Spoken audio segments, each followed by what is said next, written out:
ये घटना हो रही है। हर घर सीमान में, भाई आप कह रहे सीमान में पटना में कौन ऐसा जिला है जहाँ घटना नहीं हो रही है। इसीलिए तो जरूरत है बिहार के जितने यूट्यूबर हैं, जितने आप साथी हैं, जितने हम लोग युवा हैं, सबको वो लोग जिनके साथ अन्याय हो रहा है, जिनको ये व्यवस्था में जगह नहीं मिल रही है, जिनको इस व्यवस्था से ठगा जा रहा है, उन सब के आवाज हम लोग बने। आप और हम और मनीष कश्यप यहाँ चुनाव लड़ने नहीं आए। एमएलए बनने किसी एमएलए का बिहार में जितना नाम है उससे बहुत ज्यादा नाम मनीष कश्यप का अपने आप है।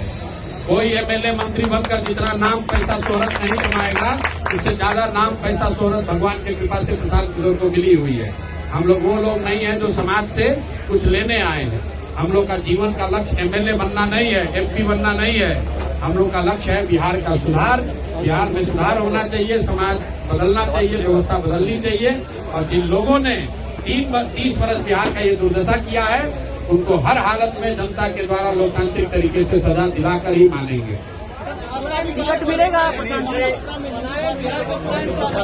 जी भाई, भाषा विवाद को लेकर ठीक आपने सवाल उठाया। आप बताइए 3 बरस से 2019 में हमने शिवसेना की जब मदद की तो फीस के तौर पर मैंने उनसे कहा था कि आज के बाद से शिवसेना, कोई भी शिवसेना का कार्यकर्ता नेता बिहारियों के खिलाफ आप अपशब्द नहीं कहोगे, मारपीट नहीं करोगे।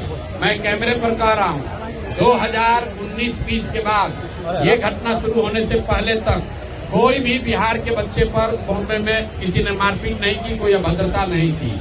ये अभी हुआ है जब शिवसेना वाले अब इंडिया गठबंधन के हिस्सा है। तो तेजस्वी यादव को बताना चाहिए कि शिवसेना वाले जब हिंदी भाषियों को गाली दे रहे हैं तो आपका स्टैंड उस पर क्या है।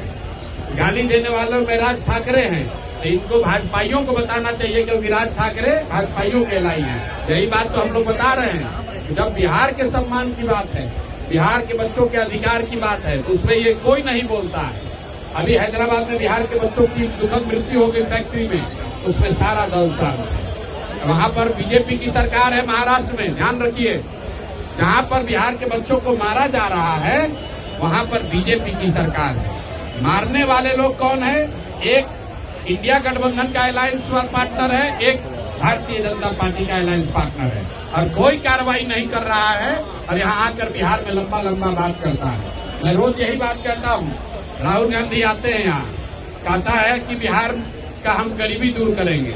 राहुल गांधी के अपने चहेते मुख्यमंत्री रेवंत रेड्डी ने कैमरे पर कहा, आप लोग तो सब यूट्यूबर है, देखिए कि बिहारियों का डीएनए तेलंगाना के लोगों के डीएनए से खराब है।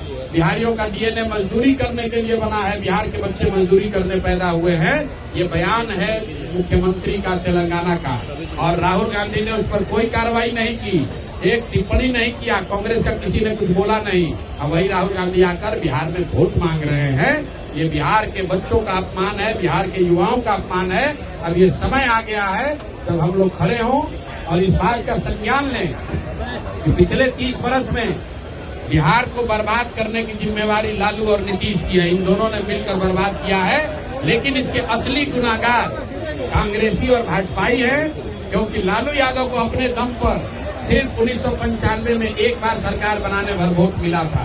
बाकी 15-16 बरस उन्होंने कांग्रेस की मदद से बिहार को लूटा है।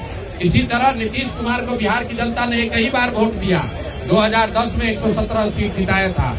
उसके बाद से 15 बरस नीतीश कुमार भाजपा के हाथ मदद से यहाँ सत्ता में हैं। तो जिस तरह कांग्रेसियों ने बिहार और बिहार के बच्चों का भविष्य लालू के हाथ में बेचा, वैसे ही भाजपा वाले लोग आज 10-12 सांसदों के लालच में बिहार के बच्चों का भविष्य नीतीश कुमार के हाथ में बेचे हुए हैं। और बिहार के युवा इस बात को समझते हैं, और जो नहीं समझता है उसको हम लोग की जिम्मेवारी, हम लोग समझाएंगे। इन लोगों को उखाड़ कर फेंके बगैर मानेंगे नहीं। ठीक है भैया, बहुत बहुत धन्यवाद। क्या कहेंगे?